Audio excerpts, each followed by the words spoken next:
नमस्कार विद्यार्थी मित्र हो. Now today we'll discuss about the types of the quadrilateral. You have studied about the types of the quadrilateral. There are three types of the quadrilateral. One is the parallelogram, second is the trapezium, and third is the kite. Totally you have studied about the type of the quadrilateral first, that is nothing but the parallelogram, and there are three types of the parallelogram. The first is the पहिला आपण सांगितलं rectangle, then second rhombus and third is the square. या तीनही टाईपची पॅरलोग्रामचे जे काही तीन type आहेत त्या तीनही टाईपचे आपण प्रॉपर्टीचा स्टडी केलेला आहे ॲज ए थेरम म्हणून, म्हणजे पॅरलोग्राममध्येच आपण हे सांगितलेलं आहे. Then second type of the quadrilateral is a trapezium. Then first we consider what is the definition of the trapezium. Then we discuss about the adjacent angles of the trapezium. What is the relationship between the adjacent angles of a trapezium and which two adjacent angles are supplementary. याचा study करायचा आहे. And then we discuss about the isosceles trapezium. And one more property of the isosceles trapezium is that the base angles of the trapezium are congruent. हे एक prove करायचं आहे आपल्याला. ट्रॅपेझियमचं तसा पुस्तकामध्ये थेरम दिलेलं नाही आहे, पण आपल्याला ट्रॅपेझियमचा बेस अँगलचा जो काही थेरम आहे, आयसोसेलेस ट्रॅपेझियमचा बेस अँगलचा जो थेरम आहे त्या थेरमचा उपयोग प्रॉब्लेम सॉल्व करताना होतो, म्हणून आपल्याला तो थेरम घ्यावा लागेल.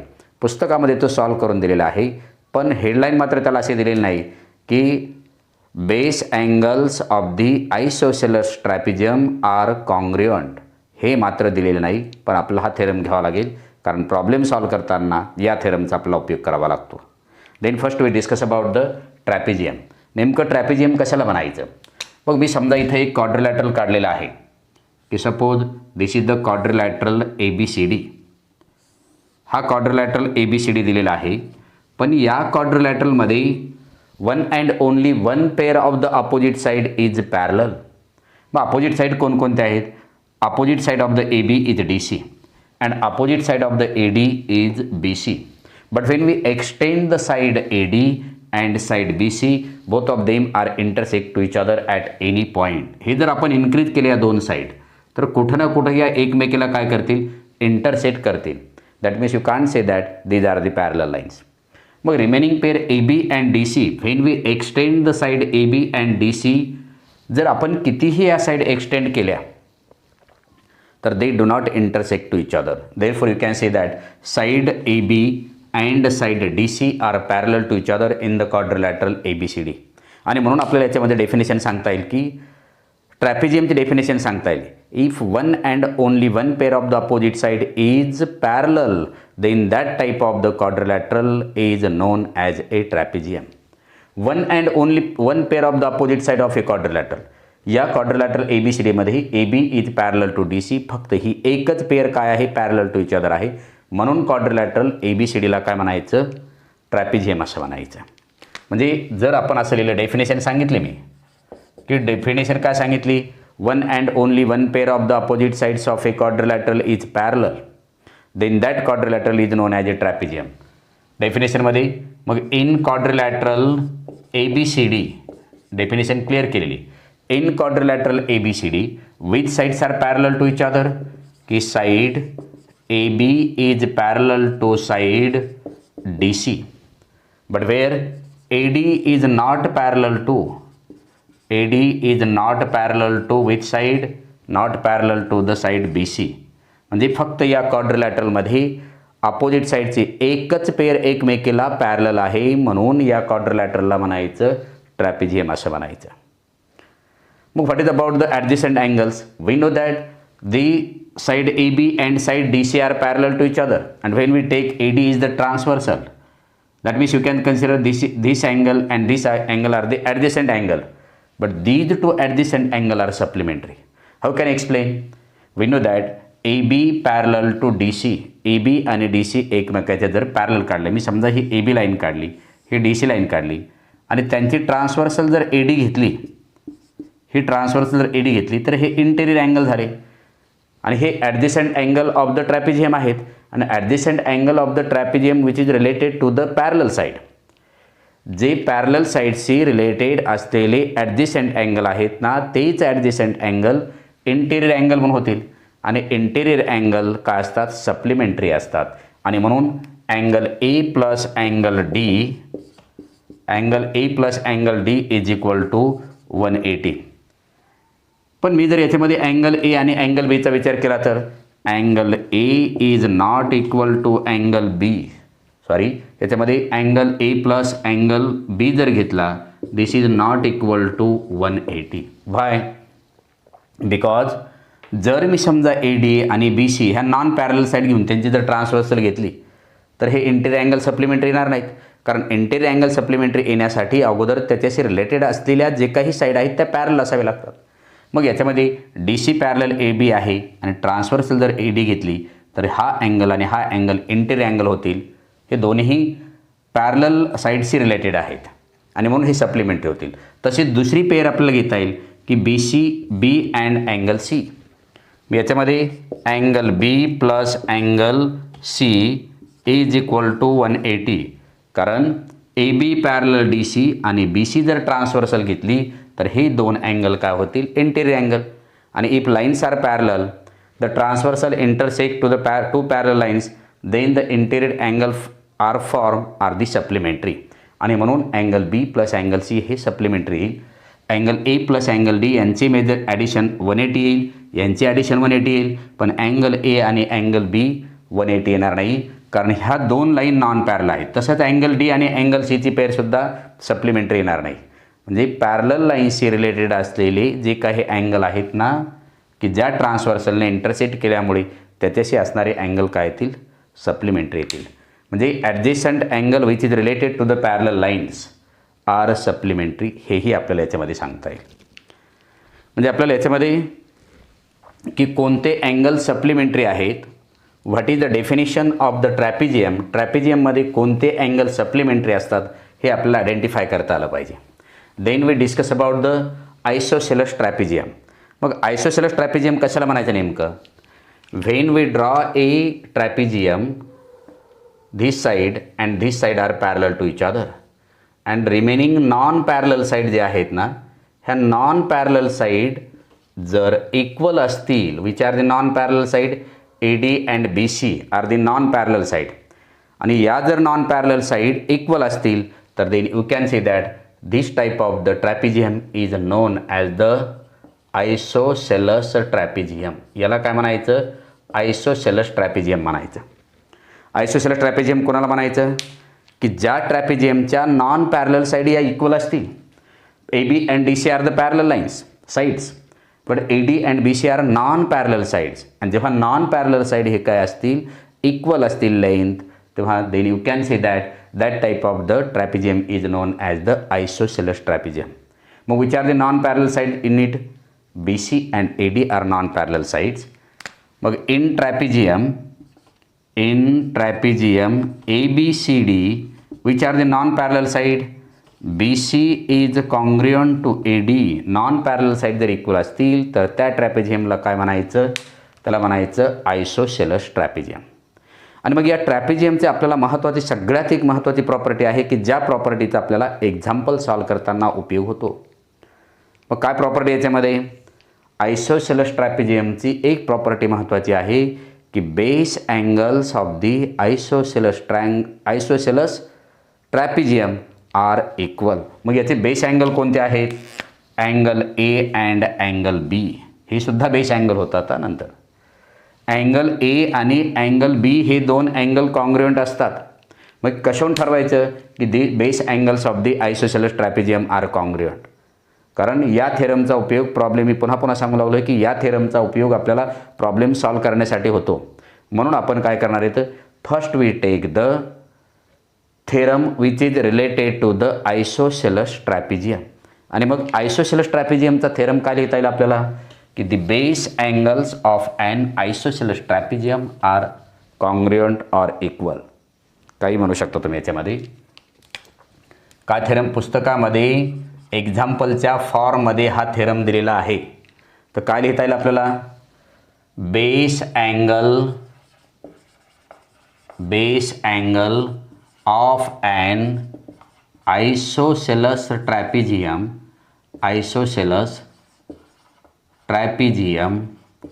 R equal.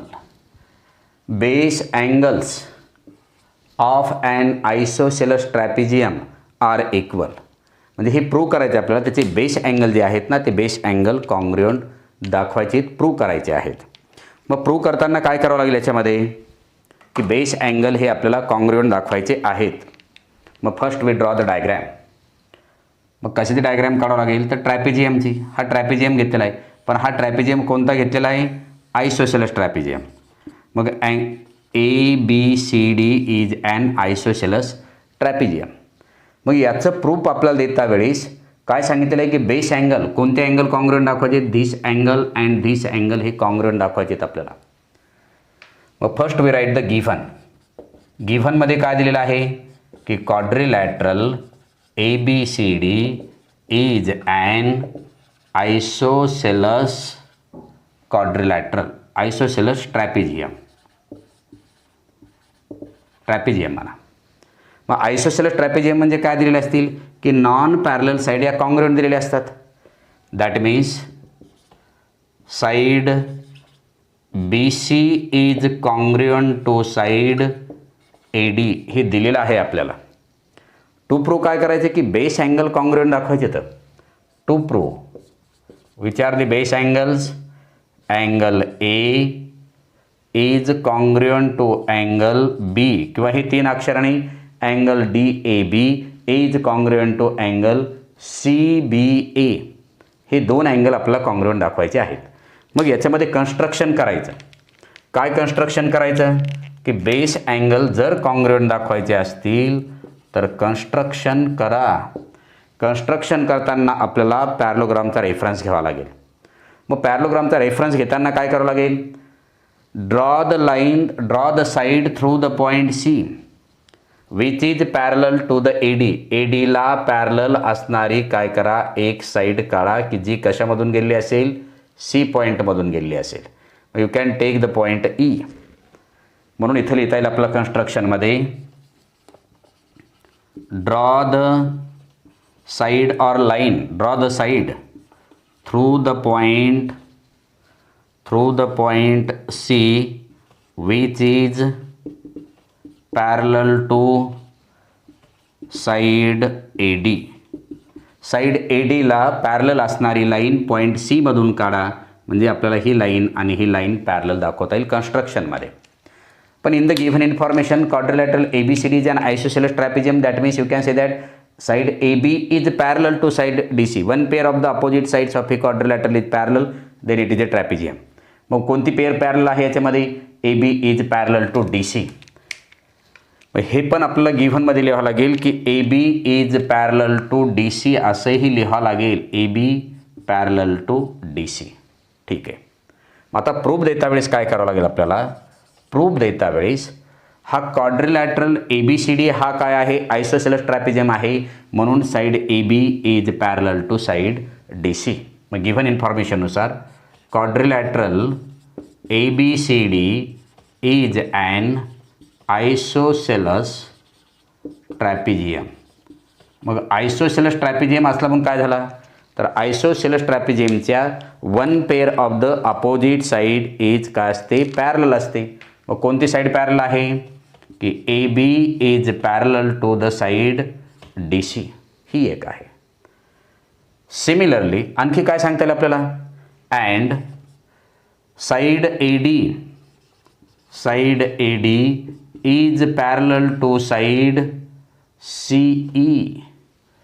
He AD parallel to CE आहे. आपण कन्स्ट्रक्शननुसार घेतलं आहे. AB parallel DC. पण मी ABचा जो काय पार्ट आहे ABचा पार्ट हा AE घेतला तरी चालेल. AB पॅरलल DC असेल तर AE पॅरलल सुद्धा DC आहे. मग जर असं असेल अपोजिट साईड्स काय जर दिलेले असतील पॅरलल असतील तर तो क्वाड्रिलॅटरल काय असतो? पॅरलोग्राम असतो. मग अपोजिट साईड कोणती पहिली दिलेली? Give the imagine equation number 1 म्हणूया याला, इक्वेशन नंबर 2 म्हणूया. At the place of the AB you can take here AE पण घेऊ शकतो आपण. Quadrilateral ABCD is an isosceles trapezium. Therefore मी इथंच लिहू शकतो की AE is parallel to DC. AE is the part of the AB. That means AE parallel DC and side AD parallel CE दिलेलं आहे. याचं रिजन आहे गिव्हनमध्ये आणि या दुसऱ्याचं रिजन आहे कन्स्ट्रक्शनमध्ये. आपण कन्स्ट्रक्शनमध्ये घेतलेलं आहे. Therefore, you can say that quadrilateral ABCD is a parallelogram. By the definition, की quadrilateral ABCD parallelogram काय आहे की डेफिनेशनमध्ये दिले की opposite sides of any quadrilateral opposite pairs of the quadrilateral जर पॅरल असतील कोणत्याही क्वाड्रिलॅटरलच्या अपोजिट साईडची पेअर जर पॅरल असेल तर तो क्वाड्रिलॅटरल पॅरलोग्राम असतो. मग क्वाड्रिलॅटरल ABCD हा जर पॅरलोग्राम जर असेल तर मग आता काय सांगायचं याच्यामध्ये की इथं सांगितले आपण की AD पॅरलल CE आहे. हा ABCD काय आला पॅरलोग्राम आला. जर असं असेल therefore you can say that AD is congruent to side AD is congruent to side CE. कारण काय आहे आपण पाहिले opposite sides of a parallelogram are congruent. मग पॅरलोग्रामचे हे अपोजिट साइड काय आल्या कॉन्ग्रुएंट आल्या. This side is equal to this side. But we know that again आपल्याला लिहिता येईल but AD is equal to AD is congruent to BC हे कुठं दिलेलं आहे आपल्याला गिव्हनमध्ये दिलेलं आहे. याला इक्वेशन नंबर 3 म्हणूया, याला इक्वेशन नंबर 4 म्हणूया. 3 आणि 4 नुसार काय लेफ्ट साइड कॉन्ग्रुएंट आहेत म्हणून राईट साइड सुद्धा काय येतील कॉन्ग्रुएंट येतील. Therefore you can say that CE is congruent to BC. म्हणजे याच्यामध्ये मला CE कॉन्ग्रुएंट टू BC दाखवता आलं. Therefore opposite angle of the CE कोणता आहे अँगल B आहे. अपोजिट मग त्या ट्रायंगलमध्ये triangle BCE is an isosceles triangle. कसा आहे तो दोन साईड इक्वल आहेत. मग या साईडचा अपोजिट अँगल आणि या साईडचा अपोजिट अँगल इक्वल आहेत. Therefore you can say that opposite angle of the side CE is angle CBE congruent to which angle BCचा अपोजिट अँगल आहे या ट्रायंगलमध्ये CEB. CEB इथं लिहायचं आयसोसेलस ट्रायंगल थेरम. याचं रिझन लिहिता येईल आपल्याला आयसोसेलस ट्रायंगल थेरम असं लिहिता येईल. मग याला इक्वेशन नंबर 5 नाव देतो मी. मला माहीत आहे की AD पॅरलल CE हे कुठून आणलेले आपण हे घेतलेलं आहे कन्स्ट्रक्शनमध्ये. मग मला सांगा या ठिकाणचा अँगल आणि या ठिकाणचा अँगल इक्वल येतील. Therefore you can say that angle DAB किंवा DAE किंवा DAB is congruent to angle CEB. हा अँगल CEB याचं रिझन काय आहे करस्पॉन्डिंग अँगल. जर मी समजा या ठिकाणी ही AD लाईन घेतली आणि ही CE घेतली, ही आहे DA लाईन, ही आहे CE लाईन. जर यांची ट्रान्सव्हर्सल घेतली तर इथं तयार होणारी अँगल जे काय आहेत ते करस्पॉन्डिंग अँगल आहेत. कारण कन्स्ट्रक्शनमध्ये या दोन लाईन पॅरलल घेतलेल्या आहेत म्हणून आपल्याला याच्यामध्ये काय दाखवता येईल की angle DAB is congruent to the angle CEB. याचं रिझन लिहायचं. याला इक्वेशन नंबर नाव देऊया आपण 6 नाव देऊया. याचं रिझन काय लिहिणार आपण करस्पॉन्डिंग अँगल्स